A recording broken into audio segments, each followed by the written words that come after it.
यूहन्ना की इंजील और उसका 21वां बाब जो 25 आयात पर मुश्तमिल है।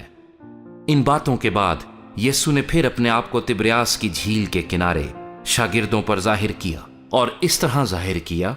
शिमोन पतरस और तोमा जो तवाम कहलाता है और नतनेल जो काना गलील का था और जब्दी के बेटे और उसके शागिर्दों में से 2 और शख्स जमा थे। शिमोन पतरस ने उनसे कहा, मैं मछली के शिकार को जाता हूं। उन्होंने उससे कहा, हम भी तेरे साथ चलते हैं। वो निकलकर कश्ती पर सवार हुए, मगर उस रात कुछ ना पकड़ा। और सुबह होते ही यीशु किनारे पर आ खड़ा हुआ, मगर शागिर्दों ने ना पहचाना कि ये यीशु है। बस यीशु ने उनसे कहा, बच्चों, तुम्हारे पास कुछ खाने को है? उन्होंने जवाब दिया कि नहीं। उसने उनसे कहा, कश्ती की दाहिनी तरफ जाल डालो तो पकड़ोगे। बस उन्होंने डाला और मछलियों की कसरत से फिर खींच न सके। इसलिए उस शागिर्द ने जिससे यीशु मोहब्बत रखता था पतरस से कहा कि यह तो खुदावंद है। बस शिमोन पतरस ने यह सुनकर कि खुदावंद है कुर्ता कमर से बांधा, क्योंकि नंगा था, और झील में कूद पड़ा। और बाकी शागिर्द छोटी कश्ती पर सवार मछलियों का जाल खींचते हुए आए, क्योंकि वो किनारे से कुछ दूर न थे, बल्कि तखमीनन 200 हाथ का फासला था। जिस वक्त किनारे पर उतरे तो उन्होंने कोयलों की आग और उस पर मछली रखी हुई और रोटी देखी। यीशु ने उनसे कहा, जो मछलियां तुमने अभी पकड़ी हैं उनमें से कुछ लाओ। शिमोन पतरस ने चढ़कर 153 बड़ी मछलियों से भरा हुआ जाल किनारे पर खींचा, मगर बावजूद मछलियों की कसरत के जाल ना फटा। यीशु ने उनसे कहा, आओ खाना खा लो। और शागिर्दों में से किसी को जुर्रत ना हुई कि उससे पूछता कि तू कौन है, क्योंकि वो जानते थे कि खुदावन ही है। यीशु आया और रोटी लेकर उन्हें दी। इसी तरह मछली भी दी।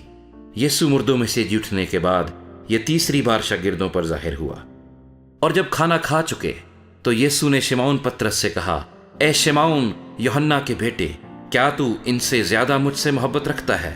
उसने उससे कहा, हाँ खुदावन, तू तो जानता ही है कि मैं तुझे अजीज रखता हूं। उसने उससे कहा, तू मेरे बरे चरा। उसने दोबारा उससे फिर कहा, ए शिमोन यूहन्ना के बेटे, क्या तू मुझसे मोहब्बत रखता है? उसने कहा, हाँ खुदावंद, तू तो जानता ही है कि मैं तुझको अजीज रखता हूं। उसने उससे कहा, तू मेरी भेड़ों की गल्लाबानी कर। उसने तीसरी बार उससे कहा, ए शिमोन यूहन्ना के बेटे, क्या तू मुझे अजीज रखता है? चूंकि उसने तीसरी बार उससे कहा, क्या तू मुझे अजीज रखता है, इस सबब से पतरस ने दिलगीर होकर उससे कहा, ऐ खुदावंद, तू तो सब कुछ जानता है, तुझे मालूम ही है कि मैं तुझे अजीज रखता हूं। यीशु ने उससे कहा, तू मेरी भेड़ें चरा। मैं तुझसे सच कहता हूं कि जब तू जवान था तो आप ही अपनी कमर बांधता था और जहां चाहता था फिरता था, मगर जब तू बूढ़ा होगा तो अपने हाथ लंबे करेगा और दूसरा शख्स तेरी कमर बांधेगा, और जहां तू ना चाहेगा वहां तुझे ले जाएगा। उसने इन बातों से इशारा कर दिया कि वो किस तरह की मौत से खुदा का जलाल जाहिर करेगा, और ये कहकर उससे कहा, मेरे पीछे हो ले।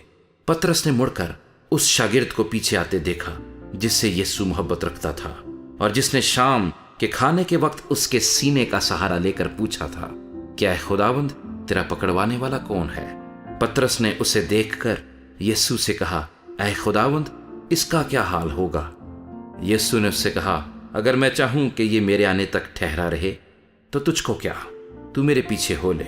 बस भाइयों में ये बात मशहूर हो गई कि वो शागिर्द ना मरेगा, लेकिन यीशु ने उससे ये नहीं कहा था कि ये ना मरेगा, बल्कि ये कि अगर मैं चाहूं कि ये मेरे आने तक ठहरा रहे तो तुझको क्या।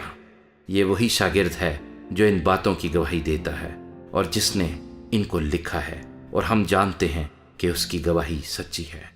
और भी बहुत से काम हैं जो यीशु ने किए। अगर वो जुदा जुदा लिखे जाते तो मैं समझता हूं कि जो किताबें लिखी जाती हैं उनके लिए दुनिया में गुंजाइश ना होती।